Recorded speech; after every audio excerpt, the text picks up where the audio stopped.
Hello and welcome to today's Oboe Windfree. A while back I had the chance to sit down with Malachy and Christian Elliott. Malachy and Christian are the soloists in our first concerts of 2022.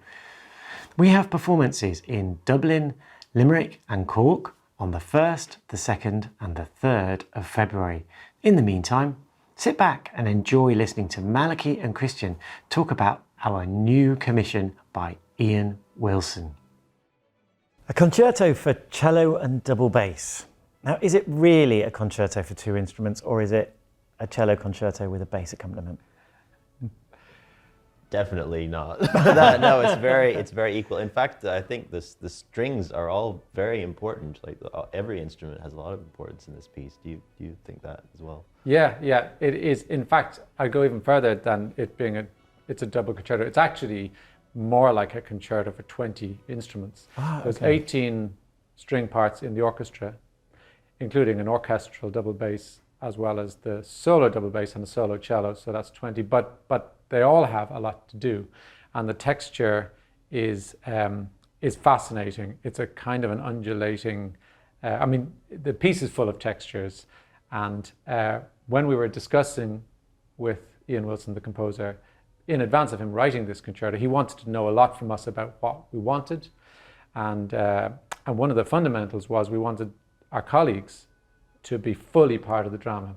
So it's not a concerto with accompaniment. It's not that. It's a concerto for orchestra. It has two soloists, but the textures and the featuring of the orchestral part there, everybody's engaged very much.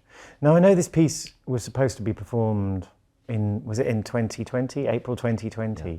And obviously, for reasons that we all know, it wasn't. Can you tell me something about the kind of the creation of the piece? And you said you talked with Ian about how it was going to be. Yeah, I remember we sort of got together. He sort of sent us some interesting excerpts of ideas that he had, and I remember you and I got together at your place and played them through, recorded them so that he could hear them. And I think he expanded on a lot of those things in the piece. He gave some of them to the orchestra part and explored some of them with our parts. It was interesting seeing that sort of process, like a genesis of where it led to in the final score.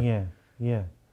And he also asked us a lot of questions which were not to do with specific musical ideas and things, but just kind of, he asked us questions about if your instrument was a singer. That's right. Yeah. For example, that was one of the questions he asked. Who would it be? Yeah. And who did you say? Who? I think I said Rosemary Clooney. Really? Wow, that's so brilliant. I can't remember what I said now. I think that's what I said.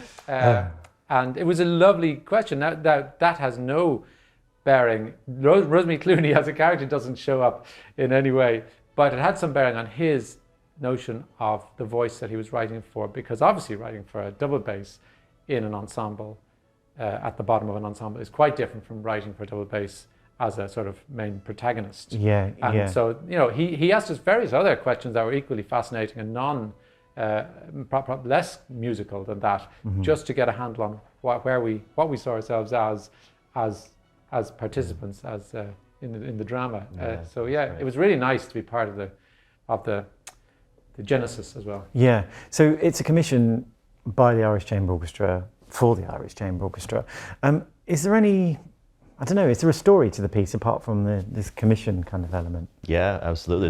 It's really based on the plot of a film called The Seventh Seal, which stars Max von Sydow, right? Yeah. For 1957, I think, which I remember watching it right at the beginning. You're not that old. I didn't watch it in 1957 without a time machine. But yeah, no, I remember watching it and sort of being really struck by the mood of the film, which is quite dark, but it's also very unique, and it takes place sort of in Sweden during plague times, very bleak times. So you reminded me of that, which I'd forgotten. That sort of strange link between.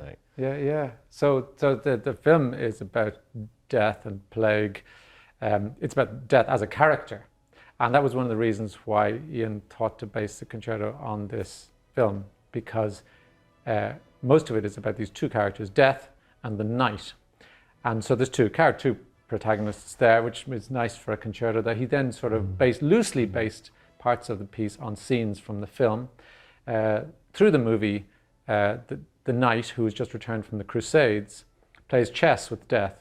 And when you play chess with death, you can't win.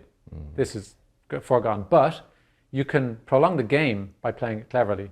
So, you cheat death for as long as you can. He wins in the end. Okay. But the knight decides that he just wants to prolong the game long enough to do one meaningful thing, to have one meaningful experience, because he was off on the Crusades and he killed lots of heathens, presumably, and stuff, but it didn't make him feel any better. He didn't feel spiritual about it. Yeah. He came back home again and there's plague and everything. He just wants to do one meaningful, so he plays chess intermittently. And the meaningful thing that he does in the movie, I don't know if you remember this, is he shares a simple picnic with a couple at one point. And the simplicity, they've got a child, they're eating strawberries and drinking milk, and this is it. And this is for him the symbolic meaning of life moment, is to share a simple meal with honest and artistic people, crucially. They're musicians. And apparently this is the reference that in the end of the movie, death gets everybody except for this musical family. And it's not just that they happen to kind of represent the Holy Family because their names are Maya and Joss, Mary and Joseph, but also that they're artists, they're musicians, and music transcends and music survives, and so there's all of that. Christian and Malachy, it's going to be a great concert. Thank you very much for chatting to me today. Thanks so much. Thank you, Matthew.